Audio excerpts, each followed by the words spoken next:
Eu vou falar primeiro e depois então a Mariana vai fazer a pregação. A gente vai aproveitar para apresentar rapidamente algumas coisas então sobre a França. Como alguns de vocês não puderam estar presentes conosco ontem, quem ficaram aqui posicionado por causa da câmera, tentando não esconder por causa que eu sou pequeno e o público quase me esconde inteiro. Então, para nos apresentarmos, nós somos casados desde 2009, nós estudamos teologia na Faculdade de Teologia Luterana em Curitiba, a FATEV, e viemos para Passo Fundo em 2012 com um convite de um grupo de pessoas com as quais nós começamos a comunidade de fé e vida.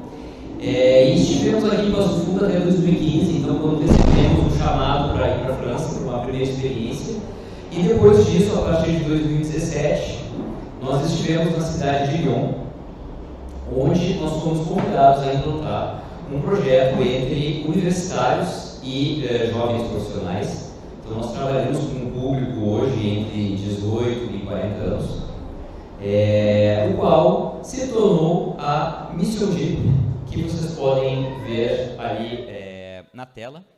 E DEEP foi o nome a sigla que nós criamos para abreviar Jovens Estudantes e Jovens Profissionais Protestantes. Esse projeto nasceu fruto de uma parceria. Aqui no Brasil nós somos ligados à Missão Zero, que é uma missão ligada à Igreja Luterana. Fomos chamados pela Igreja Protestante Unida da França, que é a união justamente dos luteranos com os reformados. Eles se uniram na França a partir de 2012. E nós temos também a parceria de uma agência missionária norueguesa, que a gente usa a sigla NMS, e a parceria dessas três organizações que possibilita justamente esse projeto acontecer lá em Lyon e ser sustentado financeiramente. Então, a Fé e Vida é uma das parceiras que nós temos no Brasil e que auxilia na implantação desse projeto lá em Lyon. Falando rapidamente de quais são os valores, e a gente vai explicar um pouco do que acontece lá, né?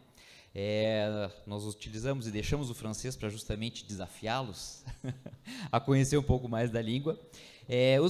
Alguns dos valores bases, né, do nosso projeto é justamente a evangelização, promover o encontro entre as pessoas, acolher bem.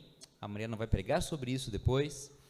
A formação, o treinamento dessas pessoas, desses jovens que nós encontramos, fazer um link com as comunidades protestantes, e não só protestantes, mas principalmente as protestantes que nos chamaram, uma parceria local que foi formada para implantar esse projeto. São 8 comunidades da Igreja Protestante Unida, que são as nossas igrejas mãe desse projeto. O acompanhamento, que seria o discipulado em si, né, fazer discípulos, fazer que esses jovens sejam discípulos de Jesus. E nós também temos muita parceria com outras denominações. Então, o ecumenismo é muito forte no nosso trabalho. Nós vamos mostrar algumas imagens daquilo que nós encontramos quando começamos, algumas coisas que foram transformadas e algumas coisas que nós deixamos lá. Quando nós chegamos, existia um pequeno grupo de jovens estudantes e profissionais que se reunia nesse prédio. Isso era dezembro de 2017. Eles eram entre 5 e 6 pessoas que se reuniam 2 vezes por mês. Além disso, já existia um trabalho de evangelização através do curso Alfa, que alguns aqui conhecem. O curso Alfa é tipo um catequismo para adultos, né, que foi criado pela Igreja Anglicana nos anos 90, que existe no mundo inteiro hoje e que funciona muito bem na França. Então isso já acontecia na Universidade Católica de Lyon, e por causa dessa parceria ecumênica, nós fomos convidados a integrar a equipe que realizava esse curso Alfa lá. Então essas foram as 2 primeiras atividades com as quais nós nos envolvemos a partir do final de 2017, início de 2018. Isso, nós chegamos em Lyon no final de setembro de 2017. Durante esse primeiro ano de observação, ano letivo, né, o ano letivo lá começa em setembro e vai até junho, né? Então funciona mais ou menos inverso aqui, justamente por causa do verão. As estações são inverso, né? Eles estão lá terminando o inverno, nós estamos aqui começando o outono, né? Durante esse primeiro ano nós visitamos todas essas comunidades parceiras, visitamos todas as atividades de jovens, conversamos com todos os conselhos de todas as comunidades, visitamos os campos das universidades e vimos tudo que existia assim, para tentar propor alguma coisa que fizesse realmente sentido a partir dessa observação para os jovens que nós começamos a conhecer. E aí, então, uma das coisas que nós fizemos foi uma proposta para esse conselho dessas 8 comunidades protestantes que existe em Lyon, de utilizar o prédio da Igreja Luterana, que não estava sendo, e que até hoje não é utilizado durante a semana pelas comunidades, e de propor alguma coisa nesse local, porque ele é muito bem localizado na cidade.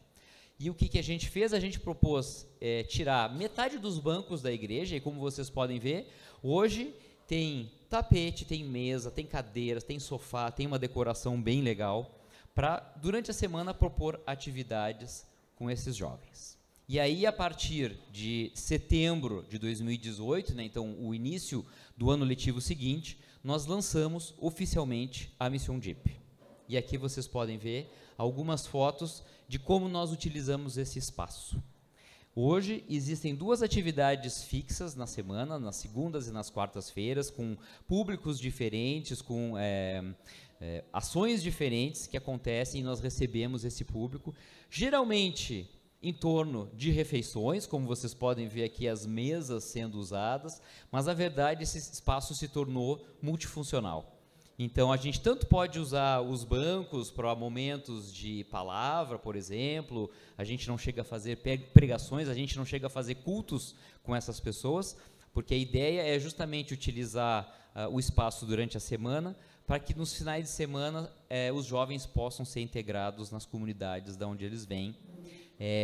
Nós também organizamos cultos com esses jovens, nessas comunidades. Na verdade, nós preparamos todo o culto junto com os jovens, e hoje já no meio dos jovens existem pregadores, então nós não precisamos nem nos envolver com a pregação, por exemplo.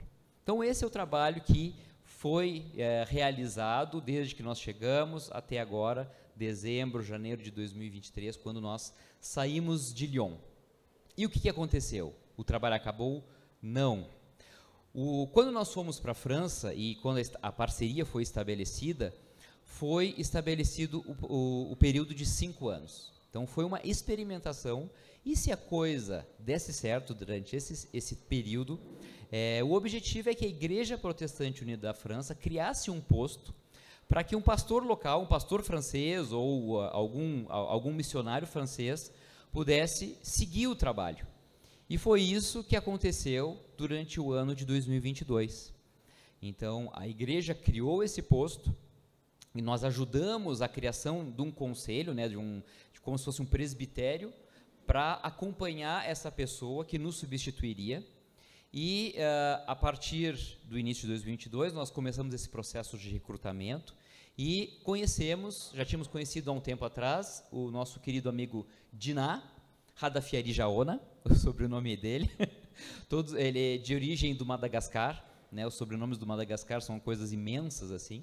Os pais dele foram estudar na França, se conheceram na França, e ele nasceu na França, então ele é francês, e ele é pastor da igreja já há 17 anos. E nós trabalhamos juntos num período de transição entre julho e dezembro. Então, hoje a Mission Deep não está só, ela será dada continuidade através do próprio trabalho da Igreja Protestante Unida, que se ocupa, então, financeiramente, 100% desse ministério, desse novo ministério. Beleza. Então, e Mateus e Mariana? O que acontece? Qual é o futuro, né? Foi muito interessante durante essa estada na França, tudo que a gente desenvolveu e o próprio processo de estar junto com aquela igreja e de conhecer aquela denominação e ser conhecido por ela, e de ver o fruto desse trabalho. Hoje nós alcançamos nos encontros durante a semana entre 20 e 30 pessoas, quando nós fazemos eventos especiais, como esse foi o churrasco do final do ano letivo passado, isso foi início de julho de 2022, nós chegamos a reunir 50 pessoas, como também foi a nossa festa de Natal agora em dezembro. E a Igreja Protestante Unida, então, nos convidou para ficar na França e para manter essa parceria entre as 3 organizações. Né? Aqui, só para ler rapidamente, o público que nós alcançamos hoje, né? Ele é composto praticamente de metade de estudantes universitários, metade de jovens profissionais, metade são franceses e metade são estrangeiros. E aí, logicamente, pela nossa faixa etária, né, nós já estamos nos 40, a gente tem a facilidade de ter esse público até 40 anos. Né? Então, nós fomos convidados para lançar um novo projeto. Desculpa, eu não botei o slide. Em uma outra cidade. Fomos convidados para lançar uma nova Mission Deep na cidade de Nice, que fica no sudeste da França, próximo da fronteira com a Itália. Então, para onde nós retornaremos em julho de 2023. Então, vocês terão a oportunidade de seguir apoiando a missão, a expansão do Reino de Deus na França, e tudo aquilo que Ele tem feito através das nossas vidas. E já aproveito também para agradecer toda essa parceria durante todos esses anos que nós estamos lá. Esqueci alguma coisa, meu amor?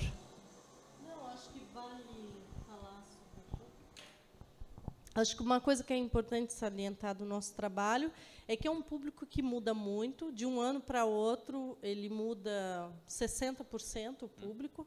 Então, essa foto ali, ela muda a cada ano. Não são as mesmas pessoas, alguns ficam, mas outros vão embora. Eu vejo ali rostos que já partiram, pessoas que já partiram de Lyon. Então, é um trabalho bem dinâmico que nos dá muitas alegrias também de sempre conhecer gente nova e muita gente pelo mundo inteiro.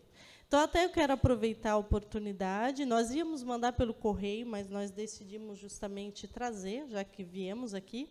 Eu vou deixar uma cartinha, eu ia ler, mas depois a gente passa muito tempo falando, mas depois vocês vão ter a oportunidade de ler, dá para colocar ali no mural. Mas eu queria falar sobre esses 2 cartões que nós mandamos. Esse cartão eu trouxe da Semana de Oração pela Unidade dos Cristãos, que acontece todos os anos, no mês de janeiro. Esse daqui foi feito no ano passado. Então, eles fizeram uma árvore, e onde tem os ramos, várias igrejas, vários tipos de igrejas que, muitas vezes, nós, no Brasil, nunca ouvimos falar, né? Como, por exemplo, os coptos, os siriaques, por exemplo, anglicano, até a gente fala aqui no Brasil, mas nós decidimos dividir isso com vocês, e tem a tradução do que está escrito atrás na cartinha.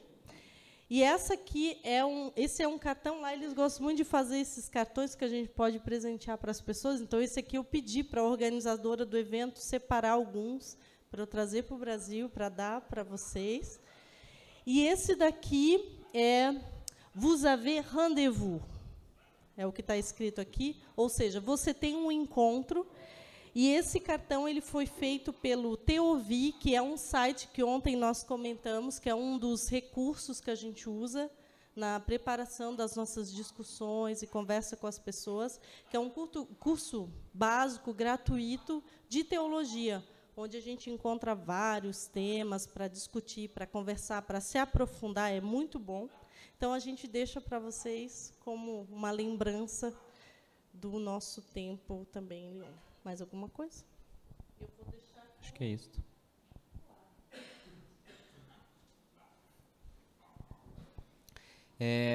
Então, vocês também podem... Parou de funcionar? Pode passar para o último slide. Ah, tá. Aqueles que não conhecem ainda o que tem sido feito, vocês podem encontrar informações nas redes sociais.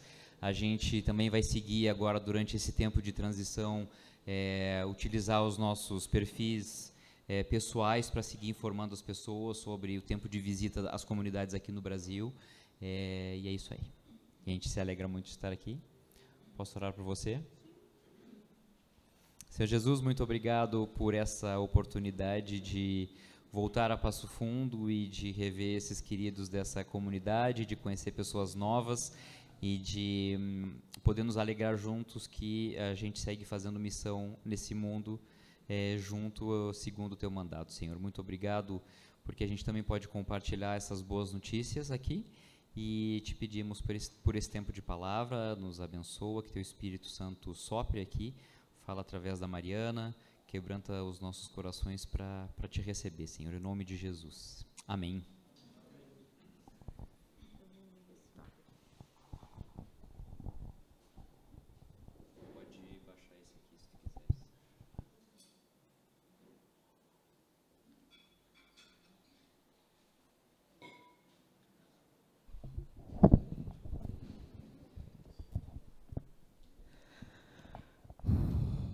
Da última vez que nós estivemos aqui, foi em 2019, meus cabelos não eram assim e também eu não usava óculos. As coisas mudam depois dos 40. Mas, então, ontem nós começamos a falar um pouco, né? Nós compartilhamos com vocês um encontro lá, depois de uma janta maravilhosa na casa do Gilmar e da Rose, e do Ricardo, da Pri, da família Barizon. Nós compartilhamos um pouco da nossa visão de trabalho e os passos e o que a gente segue, como que a gente faz na missão, no campo, qual é a nossa visão de evangelização naquele contexto secularizado.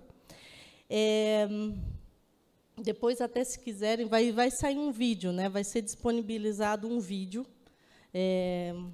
dessa nossa apresentação. E ontem nós falamos que iríamos aprofundar, talvez hoje, eu queria aprofundar 2 pontos. Não é bem um aprofundamento, mas eu queria que a gente refletisse sobre isso. Então, eu queria propor uma pregação um pouco participativa. Eu gosto muito de fazer isso, né? Quem me conhece sabe, de fazer perguntas. Então, não tenham medo. Não existe resposta certa ou errada para as perguntas que eu vou fazer, mas até para eu entender como que vocês veem essas palavras. Então, eu gostaria de perguntar, quando você ouve a palavra acolhimento, o que você pensa? Qual imagem vem na tua cabeça? E se você fosse ligar essa palavra a um verbo, qual seria? Então, se tiver alguém que gostaria, eu espero, né? 1 ou 2 pessoas que gostariam de compartilhar o que veio à sua mente. Pode ser tanto a imagem, quanto uma palavra ou verbo. Sobre acolhimento.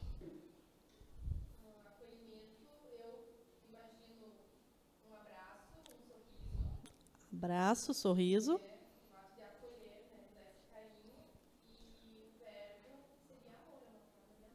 Muito bem. Amar. Alguém mais? Muito obrigada.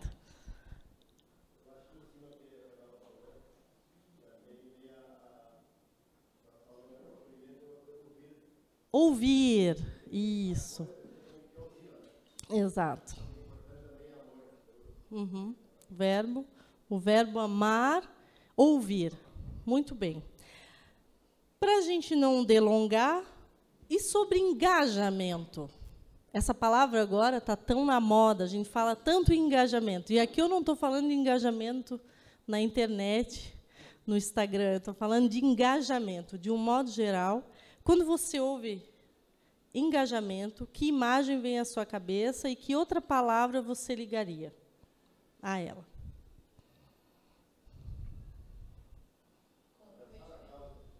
Comprometimento, abraçar a causa, participar. Mais alguém?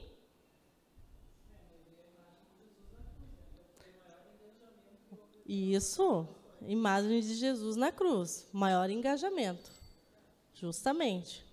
Então, isso, na minha cabeça, vem sempre compromisso, encontro, ir.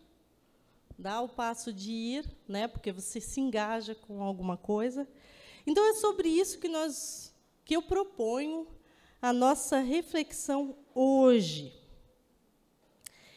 E aí eu tenho algumas perguntas. É difícil ir ao encontro do outro?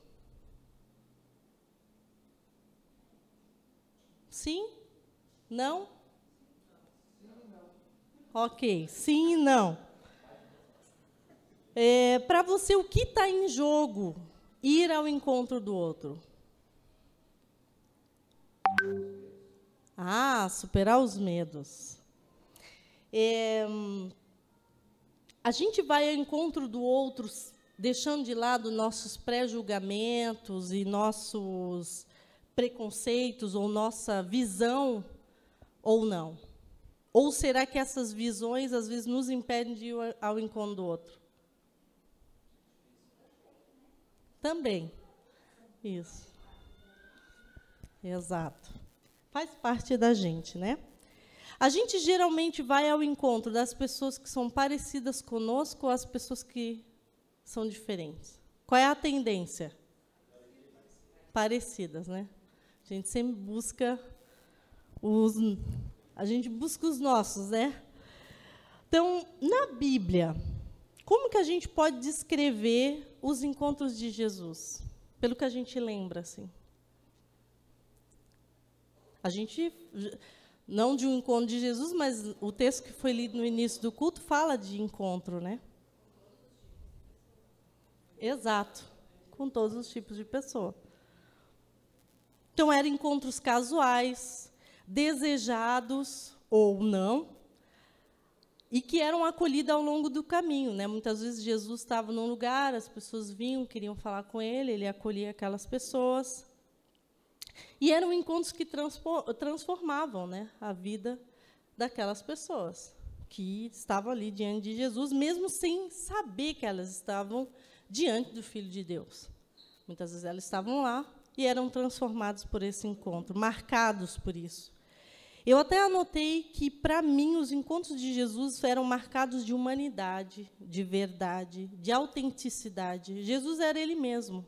Ele não ligava muito o que as pessoas iriam pensar dele.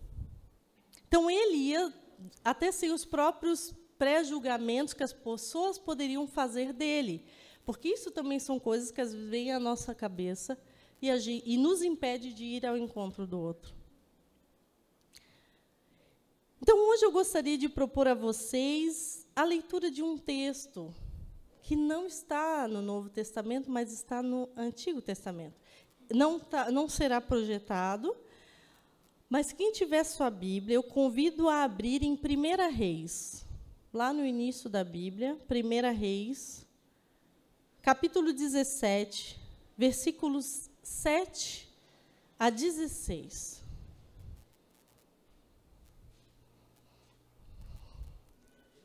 Primeira Reis, 17, versículos 7 a 16. Eu vou ler. Algum tempo depois, o riacho secou-se por falta de chuva. Essa versão que eu leio é a NVI. Então a palavra do Senhor veio a Elias. Vá imediatamente para a cidade de Serepta, de Sidom, e fique por lá. Ordenei a uma viúva daquele lugar que lhe forneça comida. E ele foi. Quando chegou à porta da cidade, encontrou uma viúva que estava colhendo gravetos.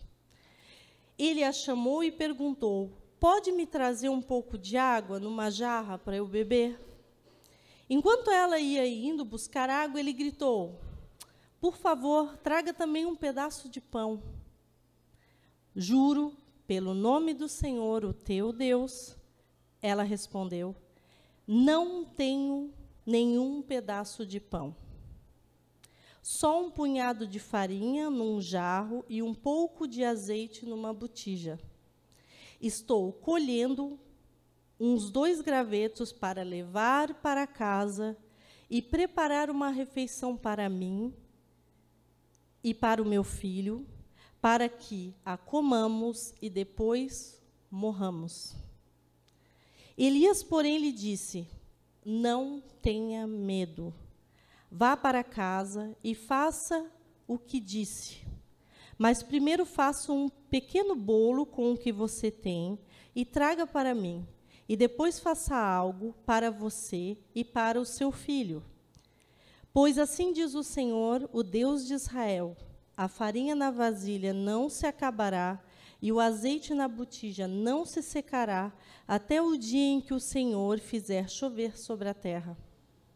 Ele foi e fez conforme Elias lhe dissera, e aconteceu que a comida durou todos os dias para Elias e para a mulher e sua família, pois a farinha na vasilha não se acabou, e o azeite na botija não se secou, conforme a palavra do Senhor, proferida por Elias. Até aqui. É um texto forte. Para mim, chega a doer quando ela fala: vamos fazer a nossa última refeição. Estou preparando o fim das nossas vidas. E, de repente, Elias traz uma palavra de esperança. Mas aqui eu pergunto para vocês, para você. Você já viveu uma situação parecida? De não ter nada? Eu já vivi, infelizmente, já vivi essa situação de não saber o que eu iria comer no dia seguinte. E eu confesso que eu entendo muito o que essa viúva fala, porque perdemos a esperança. Numa situação dessa, a gente perde a esperança. E é muito fácil, numa situação dessa, sentir medo. Antes, quando nós falamos sobre o que nos impede de ir ao encontro, a gente falou de medo. O medo, muitas vezes, marca a nossa vida, ou está presente na nossa vida. E é um pouco sobre isso que eu quero falar hoje. Mas antes, vamos conhecer um pouco mais a história. Essa é a história de uma jovem viúva que tem um filho ainda pequeno e que vive o drama da falta de comida. O texto é bem claro, ele fala isso. Vocês podem ler o contexto depois, vocês podem ler o final da história, porque acontecem várias outras coisas na história. E, enquanto eles tentam sobreviver na rotina diária deles, da vida deles, surge um estranho, uma pessoa que eles não conheciam. Ela parece conhecer, porque ela fala o teu Deus. E que essa pessoa pede água e depois ainda... Elias é tipo aquela pessoa, tu dá a mão, ele já quer o braço, né? Ah, pede um copo d'água, já vem. Ah, não tem um pão? Lá na minha mãe mora no interior de Santa Catarina e é muito quente. Geralmente, quando a gente vê pessoas passando na rua, a gente sempre oferece um copo d'água, né? É tipo Elias, passando na rua, e não tem um pãozinho para acompanhar essa água? Então, depois de alguma hesitação e confiando na promessa, porque ela hesitou, ela explicou a situação de escassez para ele, e depois do que ele falou, aquelas palavras dizendo, não vai faltar, não se preocupe, ela confia nessa promessa de um desconhecido, né, vamos botar assim, e ela cumpre o pedido, ela oferece, ela vai lá e faz a refeição, eles comem e a história, né, o texto nos diz que não faltou comida. Por intervenção divina, essa pequena refeição durou vários dias até o fim da seca. E quem é esse estranho que chega, né? É Elias, um profeta de Deus, um profeta do Reino do Norte. Ele tinha um ministério, né, no Reino de Israel, após a morte de Salomão. Ele é muito conhecido, Elias, né? Ouvimos muito falar, inclusive no Novo Testamento se fala de Elias, nos Evangelhos. Então, ele é um profeta de Deus diante dos deuses dos cananeus, Baal, e ele realiza muitas maravilhas antes do fim. O fim de Elias é bem extraordinário. Ele sai voando num redemoinho. É bem extraordinário. Então, se vocês querem ler uma boa história, continuem ali e chegarão ao destino de Elias. Dá até um filme, né? O Destino de Elias. Então, ele é também, segundo os profetas bíblicos, o arauto do Messias. do fim dos tempos. Por isso que Elias é muito citado no Novo Testamento. Ele era um homem de Deus. Uma pessoa simples, pelo que se parece, que também estava vivendo a escassez. Ele não me pareceu ter alguma coisa. Ele não disse, toma aqui, eu tenho umas frutas. Não, ele também não tinha nada. E ele também confiou em Deus, porque Deus disse, vá lá, fale com a viúva, e o que o texto diz? Ele foi. Ele confiou, ele foi. E o que é mais extraordinário nessa história é que a viúva tinha tão pouco.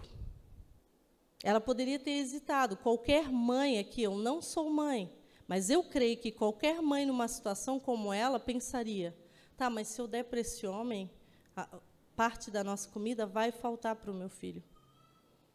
Mas ela confiou em Deus e acolheu esse desconhecido. Mas esse acolhimento não foi só um acolhimento comum, foi um engajamento. Porque eles fizeram um compromisso e, como o texto diz, a farinha não acabou e o azeite na botija não se secou.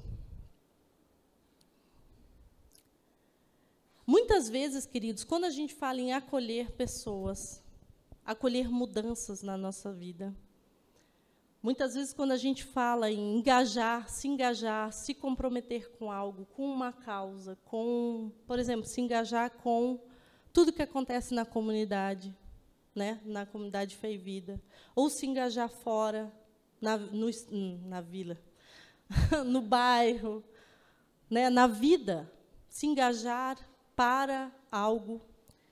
Muitas vezes a gente pensa, eu creio que um dos primeiros pensamentos que a gente tem é, o que eu tenho para dar? Como eu posso contribuir? E muitas vezes a gente fica nessa e diz, eu não tenho nada, não posso fazer nada, talvez não tenha ideia nenhuma, e a gente fica nessa. Como esses personagens, eles não tinham nada para dar, e, no fim, um deu muito ao outro, e os dois viveram. Os dois tiveram vida. Talvez, se aquela mulher não tivesse o que comer, talvez Elias também teria morrido. Talvez ela e o filho teriam morrido.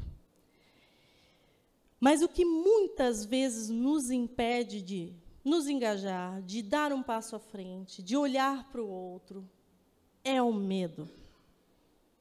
O medo está muito presente na nossa vida.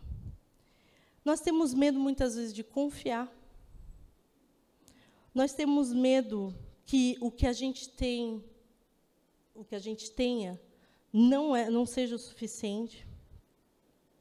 A gente tem medo e se pergunta, até onde eu posso ir nesse engajamento? Né? Tem limites. Quais são os limites? E, com isso, esse medo, muitas vezes, nos paralisa. E agora eu tenho uma outra pergunta. Se você fosse a viúva, o que você faria? Não precisa responder. É só refletir sobre isso. Nesse texto, um ditado que a gente tem, né, é dando que se recebe, e é verdade. Nesse texto, a gente vê, é uma prova de que, muitas vezes, é dando que nós recebemos. Quando eu penso no trabalho que a gente desenvolveu e desenvolve na França, eu vejo que, até ontem eu estava conversando com algumas pessoas, eu disse, nós fomos muito transformados por esse trabalho, por essas pessoas, e que muitas vezes era tão pequeno o que a gente estava fazendo. Às vezes as pessoas vinham e agradeciam pela decoração da mesa ou pela boa refeição que a gente tinha preparado. E que, para elas eram imensamente gratas por isso. E, para a gente, pode ser pouco, mas, para aquelas pessoas, é muito. E, também, elas nos dão muito. Nós somos muito amados, muito acolhidos. Pessoas que, às vezes, nos ligam só para saber como que a gente está. E isso é extraordinário. Não é só, eu estou lá, eu recebo, mas as pessoas também dão o pouco que elas têm. Eu vou numa loja, Mariana, comprar uma blusa, você não quer vir comigo, só para me acompanhar, para a gente conversar? Então, são poucas coisas, mas que às vezes muda a nossa rotina, às vezes me tira de um turbilhão de coisas que eu estou vivendo, e que ali eu vejo também esse pão que é dado e que também me cura. E aí a minha pergunta, amo perguntas. Pense por um segundo, hoje, de uma maneira bem geral, o que te causa medo?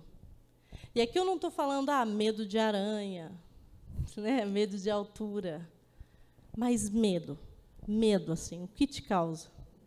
Não precisa responder, mas reflita. Do que você tem medo hoje, 19 de março de 2023?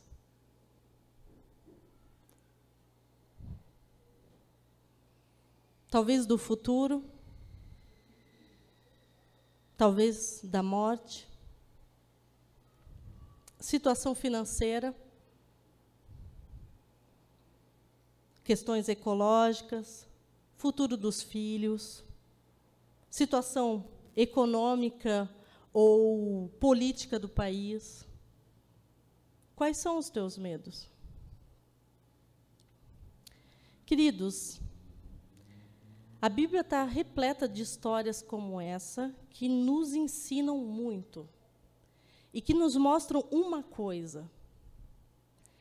Em primeiro lugar, que dificuldades, momentos difíceis, momentos tristes, momentos de decepção, sempre existirão. A grande diferença é como nós, filhos de Deus, reagimos a essas situações.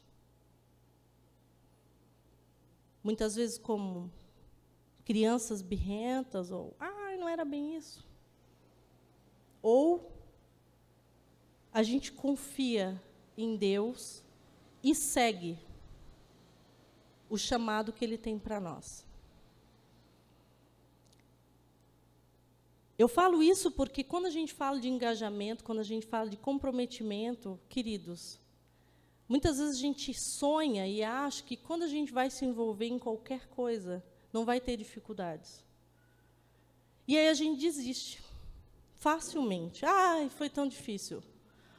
Olha, eu posso falar como missionária na França que nem tudo foram flores, e não são flores. Inclusive, agora, estando no Brasil num tempo sabático, recebemos muitas vezes e-mails que nos estressam e que a gente diz, meu Deus, mas isso não estava resolvido. E que a gente pensa, nossa, dá vontade de largar tudo. Mas não é assim. A vida tem dificuldades, a vida tem momentos de contrariedade, a vida tem momentos de seca, a vida tem momentos que a gente só tem um punhado de farinha e um pouco de azeite. E o que a gente faz com isso? Quando eu comecei a aprender francês, por exemplo, eu achava que eu nunca iria aprender essa língua. Muito difícil. Eu dizia para as pessoas, eu não vou nunca aprender. Aí, hoje, um amigo nosso, até um francês, que morou com a gente, porque, não sei se vocês sabem, mas o primeiro ano na França, Mateus e eu somos casados há 13 anos. Nosso primeiro ano na França, nós moramos numa república com estudantes. Vocês acham que é fácil um casal, casado, depois de, 7, 6 anos, morar numa república? Não, não é fácil. Onde você tem que falar para os seus colegas de república, eu não sou mãe de vocês. Não vou ficar lavando louça e nem nada. A gente tem escala e pronto. A vida nem sempre é flores. Nem sempre são flores. E o medo, muitas vezes, nos paralisa. Às vezes, a gente pensa primeiro nas dificuldades para depois pensar, não, mas isso aqui vai dar ruim, isso aqui não vai ser bom, isso aqui, eu não vou me engajar, não vou fazer nada. Talvez a pessoa não vai gostar de mim, ou talvez o que eu falar não vai ser legal, eu não vou nem me aproximar das pessoas. Uma coisa que eu tenho aprendido muito com os franceses é dar um passo em direção às pessoas. Sem medo. de ir me apresentar, dizer meu nome, de falar com as pessoas. Porque os franceses me ensinaram isso, eles fazem isso. E eu tenho aprendido muito. Então, o medo muitas vezes nos paralisa. Se eu fosse pensar, poxa, eu tenho mais de 30 anos, talvez eu nunca aprenda, o francês é uma língua difícil. Poxa, eu vou morar numa república. Ah, talvez vai ter momentos que eu não vou entender tudo de uma conversa. Se a gente for listar todos os nossos, as dificuldades que a gente pode enfrentar numa situação, esse medo vai fazer com que a gente nunca dê o primeiro passo. E vocês sabiam que a frase, não tenha medo, a frase que está ali no versículo 13, vocês sabiam que essa frase ela é recorrente na Bíblia? Vários momentos ela é dita para pessoas em momentos de extrema dificuldade como essa, não tenha medo, não vai faltar. Mas também em vários outros, quando lá em Marcos, quando a filha de Jairo morreu, Jesus disse, não tenha medo, apenas creia. Quando os discípulos viram Jesus andando sobre as águas, Jesus disse, não tenham medo, né? Ficaram lá, ai meu Deus, é um fantasma. Jesus disse, não se preocupem, sou eu. Não tenham medo. Eu estou relendo Lucas, só no primeiro capítulo, mais de uma vez, os anjos, quando o anjo veio falar com Zacarias, realizando um sonho, Zacarias esperava um filho, não tinha um filho, o anjo aparece, ele treme de medo, o anjo diz, não tenha medo, eu tenho boas novas. Quando o anjo fala com Maria, que ela ia ficar grávida, que tudo iria acontecer, não tenha medo, Maria. Deus fala todos os dias para todos nós, através da sua palavra, não tenham medo. Não importa o que está acontecendo lá fora. Não importa o que está acontecendo ao redor. Olhem para mim. Olhem para a cruz, como a Miriam bem disse, o maior engajamento, o maior acolhimento da história já foi feito na cruz. E Jesus não ficou na cruz, ele ressuscitou. Deus o trouxe na sua glória, trouxe a vida, trouxe para nós, para ele, para a sua glória. Jesus vive. E é isso que Deus quer dar para nós. Eu vejo muito a palavra de Deus, ou fé versus medo, na nossa vida. A gente sempre tem medo. Medo de tudo. Mas essa palavra, não temas, ela vem como uma palavra de esperança. Quando eu cheguei em Lyon, eu pegava o metrô. No primeiro ano, nesse ano que o Matheus falou de observação, eu pegava o metrô e via aqueles jovens, assim, pessoas, né, da idade que a gente iria trabalhar. Eu tinha um francês de 1 ano de estudo e de convivência com franceses. Nunca tinha sido missionária num campo internacional. E às vezes eu pegava o metrô e eu ficava apavorada, eu voltava para casa apavorada, e eu orava e dizia, Senhor, como é que eu vou falar do Evangelho para essas pessoas? Por onde eu começo? Ou seja, eu já estava pensando assim, não, está tudo perdido, vamos voltar. Vamos voltar, porque não vou nem saber começar. E Deus foi falando, não tenha medo, foi mostrando. Não tenha medo, sou eu que faço, sou eu. Eu estou presente na tua vida. Sou eu o Senhor da missão, sou eu. E isso foi me libertando para ouvir, às vezes erroneamente, às vezes pisar na bola, mas confiar em Deus. Até ontem, algumas pessoas me perguntaram, mas como é que você se sente, né, depois de uma conversa com as pessoas, que às vezes é bem difícil. Deus foi me ensinando isso, a entregar, a não ter medo de que talvez essa pessoa nunca vá crer, ou que não, de confiar que sim, que Deus está no controle de todas as coisas. E nós podemos fazer isso porque Deus fez primeiro. Ele se engajou, Ele mostrou.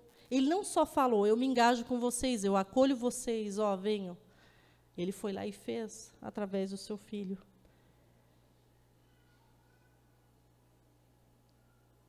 No francês, acolher ou ser hóspede é o mesmo verbo, hôte.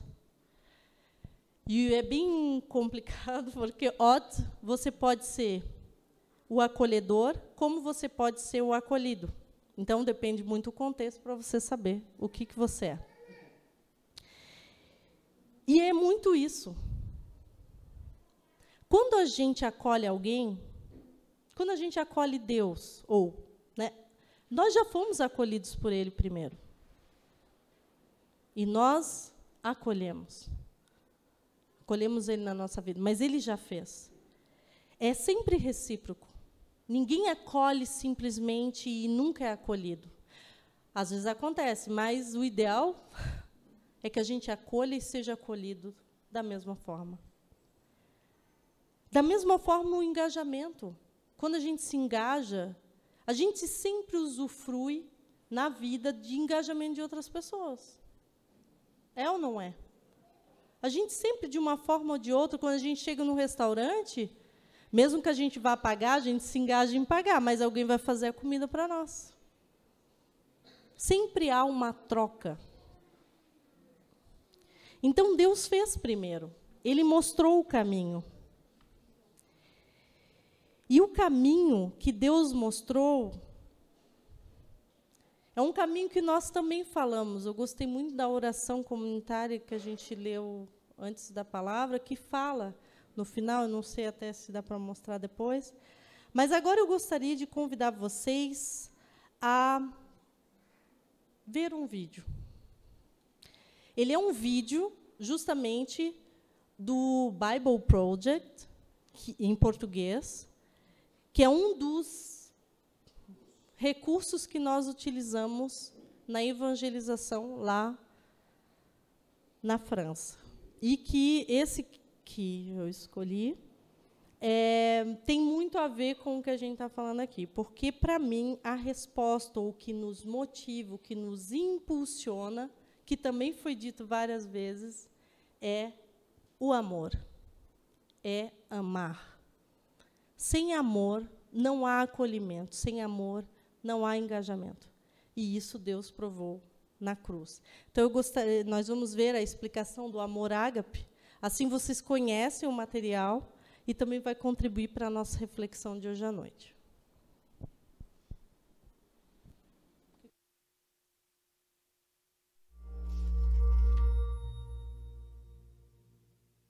Se você ouviu falar de Jesus, deve conhecer um de seus ensinamentos chamado a regra de ouro. Faça aos outros o que você quer que façam a você. E isso, na verdade, é uma versão de outra coisa que Jesus disse, que o significado da vida é amar a Deus e o próximo como a si mesmo. Isso é muito bonito, mas o que exatamente ele quis dizer com amar? É uma palavra pouco clara em português, porque você pode amar a sua mãe e pode amar pizza. E se a palavra amar significa a mesma coisa nos dois casos, sua mãe vai ficar bem chateada. Então, o que Jesus quis dizer? Bom, esta frase, ame ao próximo, é uma citação das escrituras hebraicas em que a palavra para amor é ahavá. No entanto, a língua que Jesus falava no dia a dia era uma língua prima do hebraico chamada aramaico, na qual a palavra para amor é rahmá. Mas aí, ao transmitirem seus ensinamentos, os seguidores de Jesus os traduziram para o grego, usando a palavra ágape. Veja que fascinante. Os primeiros seguidores de Jesus que escreveram os livros do Novo Testamento em grego não aprenderam o significado de ágape pesquisando em dicionários. Eles olharam para os ensinamentos e a história de Jesus para redefinirem o conceito de amor. Uma vez, perguntaram a Jesus sobre o mandamento mais importante nas escrituras judaicas e ele citou primeiro a antiga oração na Torá conhecida como Shema. Ame o Senhor seu Deus de todo o seu coração. Amar a Deus é a coisa mais importante. Mas Jesus prosseguiu dizendo que outro mandamento da Torá também era o mais importante. Amar o próximo como a si mesmo. Então, qual é o mais importante? Amar a Deus ou amar o próximo? A resposta de Jesus é sim. Perguntar significa que não entendeu o que ele disse. Para Jesus, são dois lados da mesma moeda. Seu amor a Deus será expresso por seu amor por pessoas, e vice-versa. São inseparáveis. Para Jesus, o amor ágape não é só um sentimento por outra pessoa, como quando você está apaixonado. Para ele, amor é ação. É uma escolha para buscar o bem-estar de outra pessoa. Jesus ensinou que o amor por Deus e pelos outros significa buscar o bem-estar de pessoas sem esperar nada em troca, especialmente daquelas em situações difíceis, que não podem retribuir ainda que quisessem. De acordo com Jesus, esse tipo de amor generoso reflete a essência de Deus. E ele vai além. Jesus disse que o nível máximo do amor verdadeiro é tratar bem pessoas que você não suporta. Você deve amar e fazer o bem ao seu inimigo sem esperar nada dele.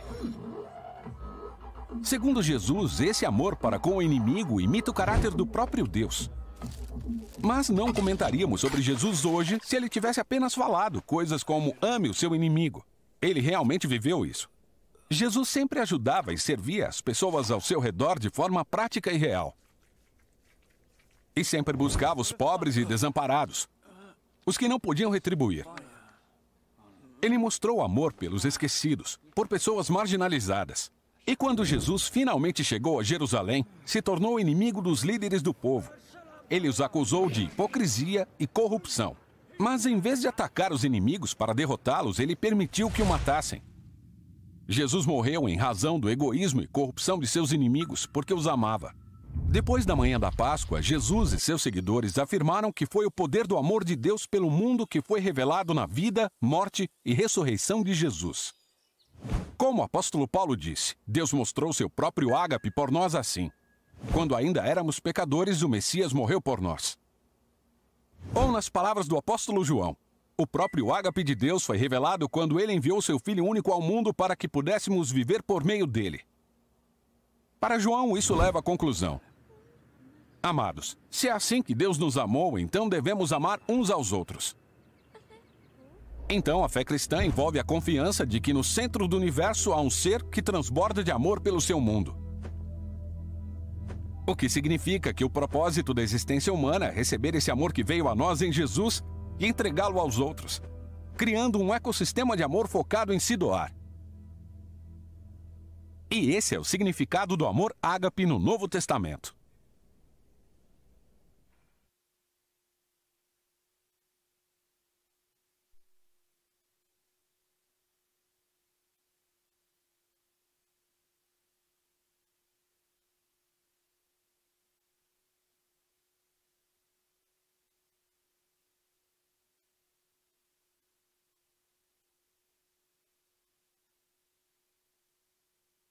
Pão. Foi esse amor de se doar, de dar o pouco que tinha. Eu não vou mais falar muito, tem um monte de coisa escrita, mas não vou falar. Mas eu gostaria de terminar lendo um texto, que para mim é o texto. Eu falei para o Mateus quando a gente estava se preparando para vir para o Brasil, e uma mensagem que tem me passado muito, porque, se preparando para vir, a gente ouve muito que as pessoas têm medo de muitas coisas. Ah, eu tenho medo, eu tenho medo, eu tenho medo disso. E também tenho os meus medos. Então, essa palavra é para mim. E o que nós gostaríamos é de passar, de deixar com vocês essa palavra de esperança, que é verdadeira, não é uma ilusão. Nós não estamos falando aqui, como ele falou, não são só palavras, são palavras em atos. Jesus fez, Jesus viveu. E quando a gente olha para essa história, ela não é uma fábula. É uma história que nos mostra que, sim, eles confiaram em Deus e algo extraordinário aconteceu, mesmo que tão pequeno.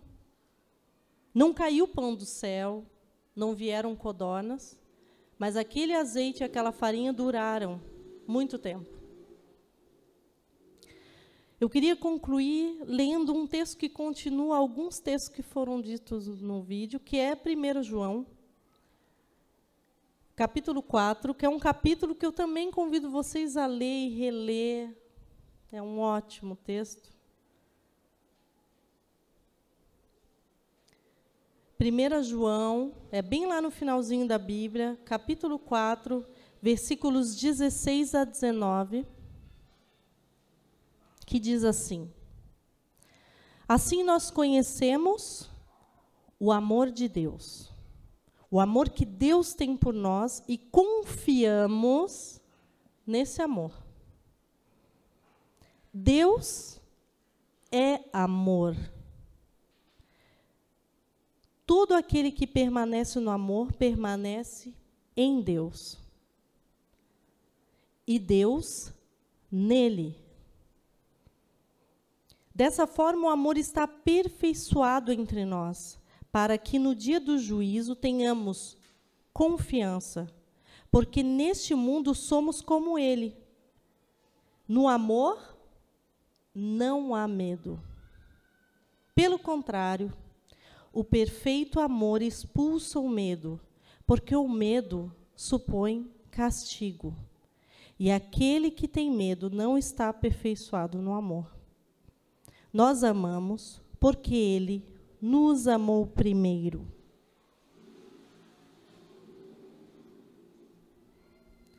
Deus tem nos aperfeiçoado no amor.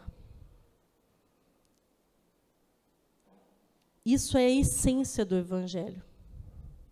Porque Deus é amor. Então, nós não estamos falando aqui de uma situação somente, mas de um chamado, de um engajamento. Eu creio que o nosso primeiro acolhimento é acolher o amor de Deus nas nossas vidas. Acolher e entender que Deus nos ama. E que nós também podemos amar esse Deus, mesmo que nós não o vemos. E podemos nos engajar com esse Deus, entregando a nossa vida a Ele, permitindo que esse amor transforme as nossas vidas, para que a gente possa transbordar para aqueles que estão ao redor de nós. Sejam pessoas agradáveis, pessoas que são legais, os nossos, sejam pessoas difíceis e pessoas que muitas vezes são difíceis para nós de conviver. Deus vai nos dar sabedoria para isso, porque Ele é amor e é Ele mesmo que vai transbordar das nossas vidas. Amém? Então, eu posso orar ainda? Ok.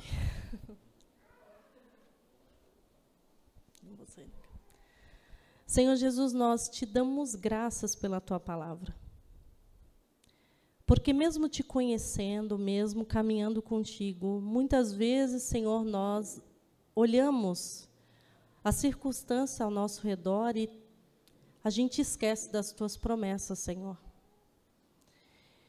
E obrigado porque a Tua palavra todos os dias quer nos lembrar daquilo que Tu já fez por nós, daquilo que Tu tens feito por nós e daquilo que Tu ainda vai fazer por nós, Senhor. Que Tu possa nos dar fé e confiança para realmente olhar para Ti, confiar em Ti, mesmo diante de situações difíceis, de seca, de preocupações, de medos. Realmente, Senhor, eu oro a Ti e peço que o Teu perfeito amor possa lançar fora todo o medo que existe em nós. Porque o medo nos paralisa e o Teu amor nos liberta. E que a gente possa ser libertos ou libertados por Ti, Senhor, para viver aquilo que Tu queres de nós. Que a gente possa fazer diferença no mundo, diferença aqui em Passo Fundo, no nosso bairro, onde quer que a gente esteja. Então, nos liberte, Senhor. Lança fora todo medo e invada os nossos corações do Teu amor. E que a gente possa transbordar onde quer que a gente esteja, Senhor. É em nome de Jesus, aquele que não só falou de amor, mas viveu o amor e provou o Teu amor por nós. aquele que morreu na cruz. Obrigado, Senhor. E é em teu nome, Senhor Jesus, que eu oro. Amém.